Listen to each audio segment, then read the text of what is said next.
পৃথিবীতে হাত নামান, পৃথিবীতে সব থেকে যে রোগটাতে মানুষের মৃত্যুটা বেশি হয় সেটা হচ্ছে হার্ট অ্যাটাক বা হার্টের রোগ। তো হার্ট অ্যাটাক কিন্তু যে কারো যে কোনো সময় হইতে পারে। তো WHO এবং আমেরিকান হার্ট ফাউন্ডেশন তারা বলতেছে প্রি হসপিটাল ম্যানেজমেন্ট যদি কেউ করতে পারে হার্ট অ্যাটাকের রোগীকে, তার মানে মৃত্যুর ঝুঁকি 70% কমে আসে, আল্লাহ যদি চায় ইনশাআল্লাহ।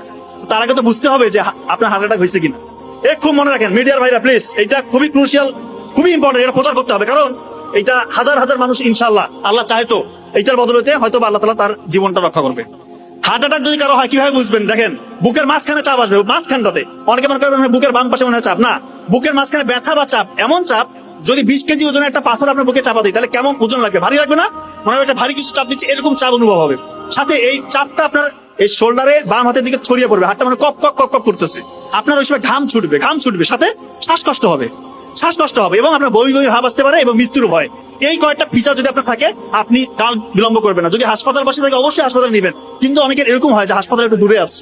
এই জন্য ওই WHO এবং আমেরিকান হার্ট ফাউন্ডেশন তারা বলছে প্রি হসপিটাল ম্যানেজমেন্ট বাসায় করতে পারবেন। খুব ইম্পর্টেন্ট, অ্যাসপিরিন, একটা ট্যাবলেট অ্যাসপিরিন 300 mg চিবিয়ে খেতে হবে।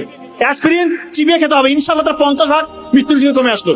নাইট্রোগ্লিসারিন একটা হচ্ছে স্প্রে পাওয়া যায়, নাইট্রোগ্লিসারিন মার্কেটে বিভিন্ন নামে আছে, ওইটা জিহ্বার নিচে 2 চাপ দিতে হবে। আর এটা হচ্ছে অ্যাটরভাস্টাটিন গ্রুপের যে কোনো একটা ওষুধ 40 mg খাইতে হবে। আল্লাহ চাহে তো তার মৃত্যুর ঝুঁকি ইনশাআল্লাহ আপনি 70-80% বাসার মধ্যে কমাই দিলেন, এরপর দ্রুত হাসপাতালে নিয়ে যেতে হবে।